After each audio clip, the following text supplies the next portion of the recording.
Hi అండి. Welcome back to happy recipes. నేను మీ స్వప్నని.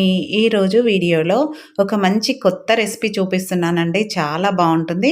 పిల్లలకైతే చాలా బాగా నచ్చుతుంది. ఈవినింగ్ స్కూల్‌కెళ్ళి వచ్చేసరికి గానీ, మార్నింగ్ బ్రేక్‌ఫాస్ట్‌గా లంచ్ బాక్స్‌లో పెట్టడానికి కూడా చాలా బావుంటుంది. అలాగే సింపుల్‌గా కూడా అయిపోతుందండి. ఇది ఒక్కసారి రుచి చూసారంటే పిల్లలు మళ్ళీ మళ్ళీ చేసి పెట్టమంటారు. అంత బావుంటుంది. కాబట్టి వీడియోని ఎక్కడ స్కిప్ చేయకుండా కంప్లీట్‌గా చూసి మీరు కూడా మీ ఇంట్లో వాళ్ళకి చేసి పెట్టండి. హ్యాపీగా ఫీల్ అవుతారు. ఇంకెందుకండి ఆలస్యం, ఎలా ప్రిపేర్ చేసుకోవాలో లేట్ చేయకుండా చూసేయండి. దీనికోసం ముందుగా ఒక గిన్నె తీసుకొని దాంట్లోకి బాగా ఎర్రగా పండిన 2 టమాటాలు తీసుకోండి. తీసుకొని ఆ గిన్నెలోకి వేసుకొని ఒక 2 సార్లు శుభ్రంగా కడిగేసుకొని అవి మునిగే వరకు నీళ్లు పోసుకొని ఈ టమాటాలను ఉడికించుకోవాలి. టమాటాలు ఇక్కడ ఉడికిన తర్వాత చూపిస్తున్నాను చూడండి. ఇలా ఉడికినాక పైన పొట్టు ఉంటుంది కదా! అది కంప్లీట్‌గా తీసేసుకోవాలి. ఇలా వీడియోలో చూపిస్తున్నట్టు పొట్టు మొత్తం తీసేసి, అలాగే వీటిని చిన్న చిన్న ముక్కలుగా కట్ చేసుకోవాలి. పైన గ్రీన్ కలర్ పార్ట్ ఉంటుందిగా అది కూడా తీసేయాలండి. తీసేసి ముక్కలుగా కట్ చేసుకున్నాక, దీన్ని ఒక మిక్సీ జార్ తీసుకొని దాంట్లోకి వేసుకోవాలి. ఇక్కడ నేను ఒక 4 వరకు చేస్తున్నానండి. అందుకని నేను 2 టమాటాలు తీసుకున్నాను. మీరు ఎక్కువ గనుక చేయాలి అనుకుంటే క్వాంటిటీని పెంచుకోండి సరిపోతుంది. ఇప్పుడు అలా మిక్సీ పట్టిన టమాటాను ఇలా ఒక గిన్నెలోకి స్ట్రెయినర్ పెట్టి ఈ విధంగా స్ట్రెయిన్ చేసుకోవాలి. ఎందుకంటే మనకి ఇందులో టమాటాలో గింజలు అవి ఇవి ఉంటాయి కదా! సో, అందుకని ఇలా స్ట్రెయిన్ చేసుకొని మిగిలినది తీసేసేయాలి. కేవలం మనం ఇక్కడ టమాటా ప్యూరీ మాత్రమే తీసుకుంటున్నాము.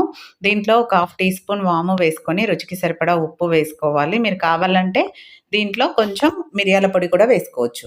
ఇప్పుడు దీంట్లోకి ఒక కప్పు గోధుమ పిండి అండి. మైదా పిండి కాదు. గోధుమ పిండిని కొంచెం కొంచెంగా వేసుకుంటూ దాని క్వాంటిటీకి సరిపడా తడుపుకోవాలి. మనం చపాతీ ముద్ద ఎలా అయితే తడుపుకుంటామో అలా తడుపుకోవాలి. నేనైతే ఇక్కడ ఒక కప్పు గోధుమ పిండి తీసుకుంటే కంప్లీట్‌గా పట్టింది.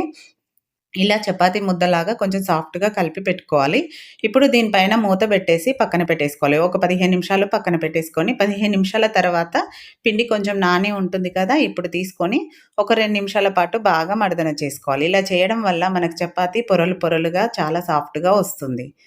ఇలా చేసుకున్న పిండిని ఇప్పుడు చిన్న చిన్న ముద్దలుగా చేసుకోవాలి. నాకైతే నేను ఒక కప్పు పిండికి 4 అయ్యాయి.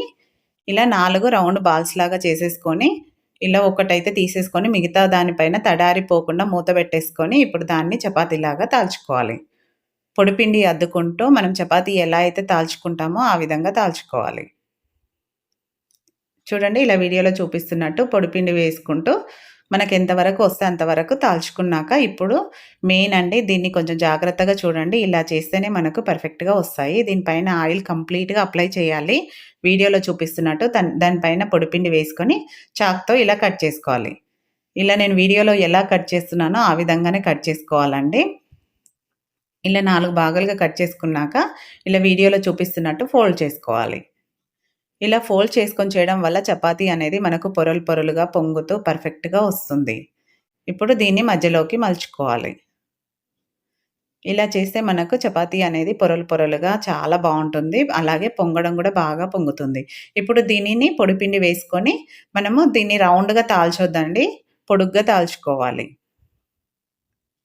పొడిపిండి జల్లుకుంటూ తాల్చుకోవాలి. చూడండి ఇలా వీడియోలో చూపిస్తున్నట్టు ఈ విధంగా తాల్చుకోవాలి. మరీ సన్నగా చేయొద్దు, అలా అని మరీ లావుగా చేయొద్దు. మనకు పొంగాలి కాబట్టి కొంచెం మందంగానే ఉండాలి.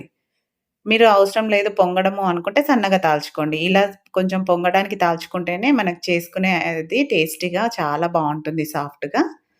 చూడండి మీరు కావాలంటే ఇంకొకటి కూడా చూపిస్తున్నాను ఎలా మలుచుకోవాలనేది. ఇలా వీడియోలో చూపిస్తున్నట్టు చేసుకుంటే చాలా బావుంటుంది టేస్ట్ అయితే. ఒక్కసారి చూడండి మీకు తప్పకుండా నచ్చుతుంది. దీన్ని కూడా సేమ్ అలానే తాల్చేసుకోవాలి. పొడిపిండి చల్లుకుంటూ తాల్చుకోవాలి. దీనికి పిండి కూడా ఎక్కువ పట్టదండి. ఇప్పుడు అలా తాల్చుకున్న వాటిని పక్కన పెట్టేసుకొని నెక్స్ట్ వెడల్పుగా ఉన్న ప్లేట్ ఒకటి తీసుకొని దాంట్లోకి నేను 4 చేస్తున్నాను కాబట్టి 2 ఎగ్స్ వేసుకుంటున్నాను. మీరు క్వాంటిటీ పెంచుకునే దాన్ని బట్టి ఎగ్స్‌ని యాడ్ చేసుకోండి. వీటికి 2 ఎగ్స్ అనేది కరెక్ట్‌గా సరిపోతాయి 4కి. దీంట్లోకి రుచికి సరిపడా ఉప్పు వేసుకోవాలి. అలాగే కొద్దిగా కొత్తిమీర, కొద్దిగా కరివేపాకు సన్నగా తరిగి వేసుకోవాలి. మీరు దీంట్లో కూడా కొంచెం మిరియాల పొడి వేసుకోవచ్చు. లేదంటే కారమైనా వేసుకోవచ్చండి. నేనైతే ఏమి వేయట్లేదు పిల్లలకు కాబట్టి. మీరు ఒకవేళ తినే వాళ్ళైతే మాత్రం తప్పకుండా మిరియాల పొడి కూడా వేసుకోవచ్చు. ఇదంతా బాగా కలిసేలాగా ఈ విధంగా కలుపుకోవాలి. చూడండి ఇదంతా కలిసేలాగా కలుపుకున్నాం కదా! బ్యాటర్ రెడీ అయిపోయింది. ఇప్పుడు చపాతీని తీసుకొని దీంట్లో డిప్ చేసుకోవాలి. మనం తాల్చుకుంది ఉంది కదా అది. ఎక్కువసేపు పెట్టొద్దండి దీంట్లో. ఎక్కువసేపు పెట్టామంటే అది విరిగిపోతుంది. కాబట్టి ఇలా 2 వైపులా తాల్చుకొని డైరెక్ట్‌గా తీసి స్టవ్ పైన ప్యాన్ పెట్టుకొని దాంట్లో ఆయిల్ వేసుకోవాలి. మనం ఆమ్లెట్‌కి ఎలా అయితే వేసుకుంటామో ఆయిల్ అలా వేసుకొని దీన్ని డైరెక్ట్‌గా దాంట్లో వేసుకోవడమే.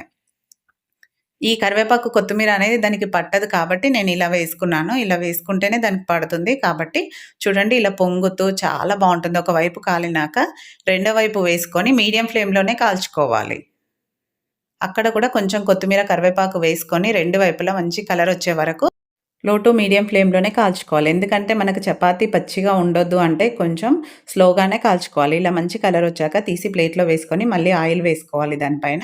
వేసుకొని నెక్స్ట్‌ది కూడా ఎగ్ బ్యాటర్‌లో ముంచేసి వేసేసుకోవడమే చపాతీని.